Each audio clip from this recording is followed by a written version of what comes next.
প্রেমোপদায়তে কৃষ্ণায় কৃষ্ণ চৈতন্য নামে গৌরতিষে নমো নমঃ।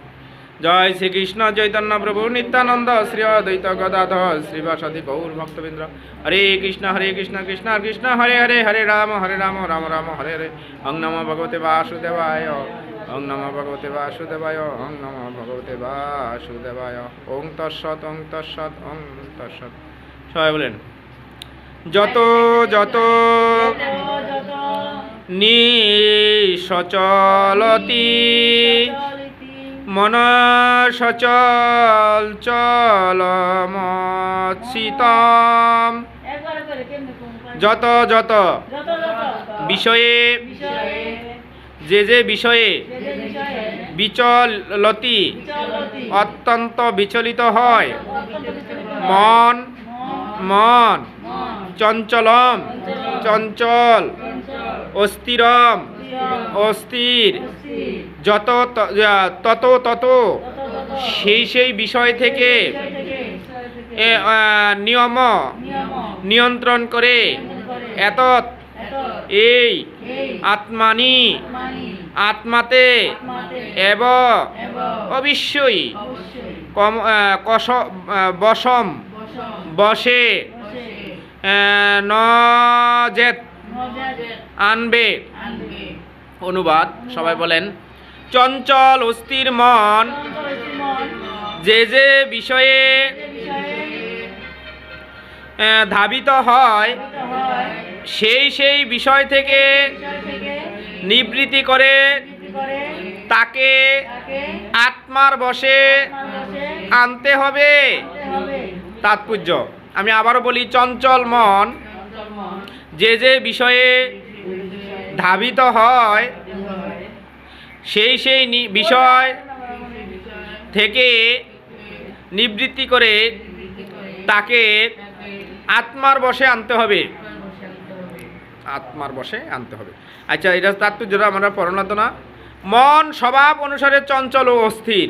স্বভাব অনুসারে আমাদের কি অনুসারে? স্বভাব অনুসারে, এক একজনের এক এক ভাব অনুসারে।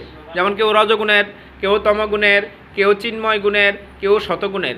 এক ব্যক্তি এক রকম গুণ না, এক একজনের এক এক রকম গুণ। কারো এক গুণের সাথে কারো গুণ মিলবে না। তাই মন স্বভাবত চঞ্চল ও অস্থির, কিন্তু আত্মতত্ত্বজ্ঞ ব্যক্তিরা কর্তব্য হচ্ছে সে মনকে নিয়ন্ত্রণ করা। মনের দ্বারা তার নিয়ন্ত্রণ হওয়ার উচিত নয়। যিনি তার মন এবং তার ইন্দ্রিয়গুলোকে বশ করতে পেরেছে তাকেই বলা হয় গোস্বামী।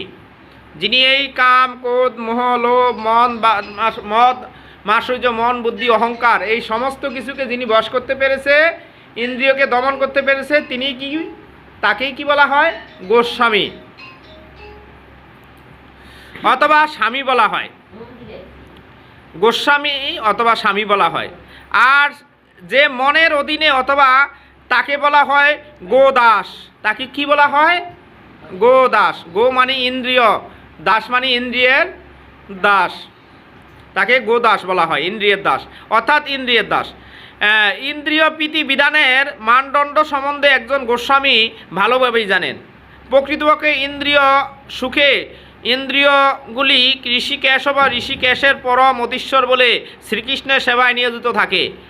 তাই বিশুদ্ধ ইন্দ্রিয় দ্বারা শ্রীকৃষ্ণের সেবা করাই হচ্ছে কৃষ্ণ ভাবনা। ইন্দ্রিয়গুলিকে পূর্ণরূপে বশ করা সেটি হচ্ছে প্রকৃত পন্থা। আর সবচেয়ে বড় কথা হচ্ছে সেটি যোগ সাধনার পরম সিদ্ধি। কি সাধনার? যোগ সাধনার পরম সিদ্ধি। হরে কৃষ্ণ। থাক, মারে না, এটি হইয়া জন্মগ্রহণ করবো, এটি মারে না। আচ্ছা, হরে কৃষ্ণ। তো আমরা কি করতে হবে? আগামীকাল অক্ষয় তিথি। তো এই অক্ষয় তিথিতে মনকে সংযত করে সারাদিন প্রথমে মঙ্গল আরতির পরে কি করতে হবে?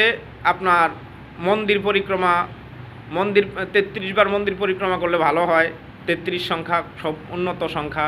33 মালা জপ, 33 বার মন্দির পরিক্রমা, তারপরে 33 বার প্রণাম, ভাগবতকে প্রণাম করতে হবে, ভাগবতের প্রদক্ষিণ করতে হবে, তুলসী মারণে প্রদক্ষিণ করতে হবে 33 বার। এভাবে 33 আইটেম রান্না করে ভগবানের ভোগ নিবেদন করতে হবে।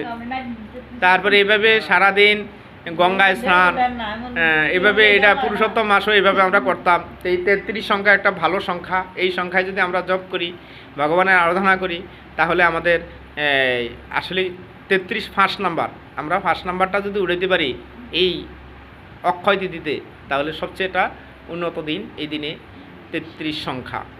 তাই প্রদীপ দেখাইলেও 33টা দেখানো উচিত আমাদের ভগবানের। কিন্তু আমরা যা পারি, যে পারে তা করব। হরে কৃষ্ণ। এইভাবে মন্দির পরিক্রমা করবেন, ভগবানের আরাধনা করবেন, ভালো ভালো সুস্বাদু রান্না করবেন, ভগবানের ভোগ নিবেদন করবেন। হরে কৃষ্ণ। এইভাবে আমরা আগামী দিন অক্ষয় তিথি পালন করবেন। হরে কৃষ্ণ। জয় গৌর, জয় নিতাই গৌর প্রেমানন্দে। বাঞ্ছা কল্পতরু বৈষ্ণব কৃপা সিন্ধু ভবতু দান পাবনে বৈষ্ণব।